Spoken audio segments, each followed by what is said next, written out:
percaya dia pada tu percaya dengan Singapura dia nak kaji Singapura nak kaji okey boleh percaya lah kaji percaya okey kaji percaya boleh percaya you kaji masa percaya boleh boleh tak boleh betul dan kau percaya masa percaya jangan baca itik doktor itik boleh percaya kaji percaya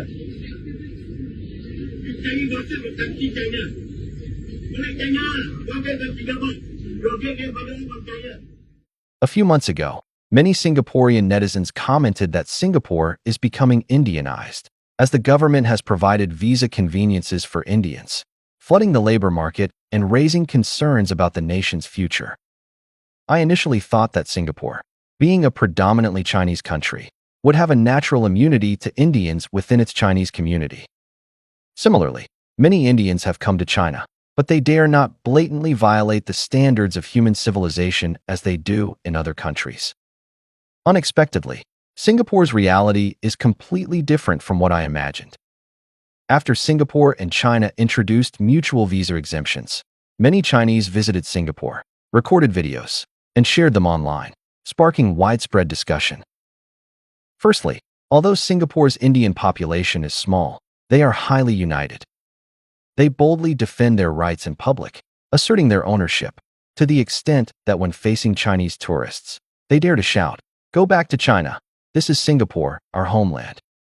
When Indians openly urinate on Singapore's MRT, none of the many Chinese bystanders dared to intervene.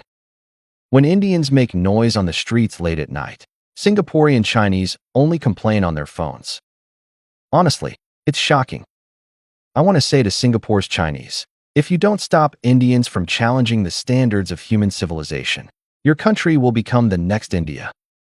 Unlike Canada, where Vancouver, Toronto, Ottawa, and Calgary may fall, but there are still Edmonton, Winnipeg, and Halifax, Singapore is just one city.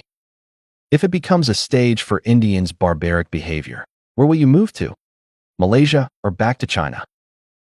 When you encounter a group of monkeys in a zoo, don't try to win them over with peanuts and bananas. Trust me, they won't appreciate it. They'll think they own the zoo, surround you, and snatch your bag. The only reasonable approach is to beat the monkeys that dare to provoke you with a stick until they wail, creating a strong psychological deterrent for the others, making them see you as the master. Then, when you offer bananas and peanuts, they'll be grateful. This is the policy of former U.S. President Theodore Roosevelt. Soft words in mouth, big stick in hand. I researched Singapore's situation. Indians are a minority, but there are 700,000 or 800,000 of them, many arriving due to the government's visa policies. I find this baffling. If Singapore lacks labor, don't Malaysia, Indonesia, and the Philippines, fellow ASEAN countries, have workers? Are their qualities worse than Indians? If Singapore wants to balance major power diplomacy, it only needs to manage relations with China and the United States and coordinate within ASEAN. What diplomatic leverage can India provide? In the words of U.S. Treasury Secretary Scott Bessent, India is not important. Singapore's founding father, Lee Kuan Yew, also repeatedly stated that India cannot become the next China and will not be a superpower. Who built Singapore into a developed nation? Lee Kuan Yew.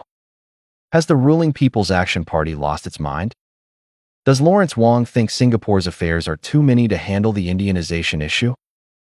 In China's online communities, I often criticize those prejudiced against Africans and Indians coming to China, as I believe migration is a basic human right.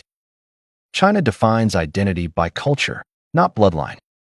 Whether Africans or Indians, as long as they follow Chinese cultural traditions, social order, and lifestyle, there's nothing wrong.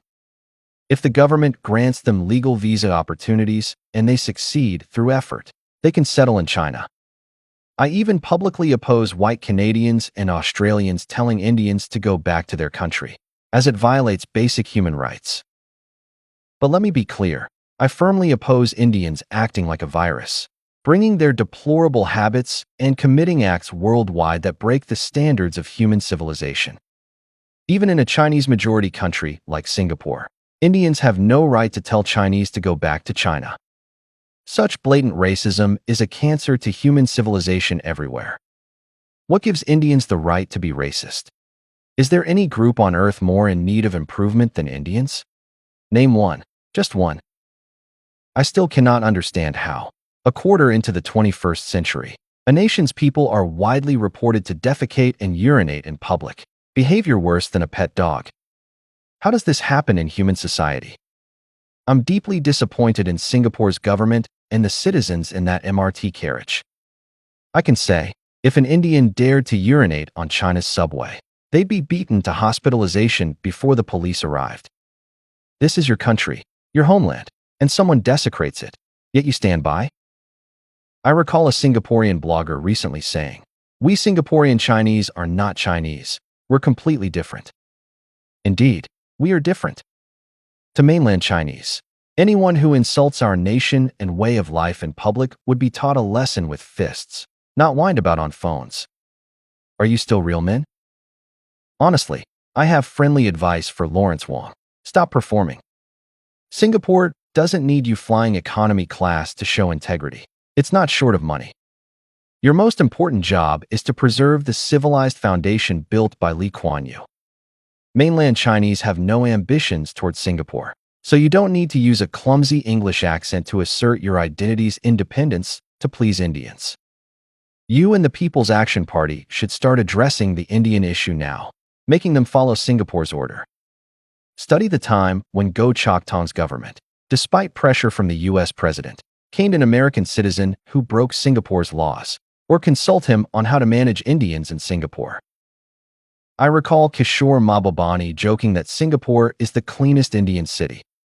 Yes, if you don't take this seriously, Singapore's cleanliness, along with the People's Action Party, may become history.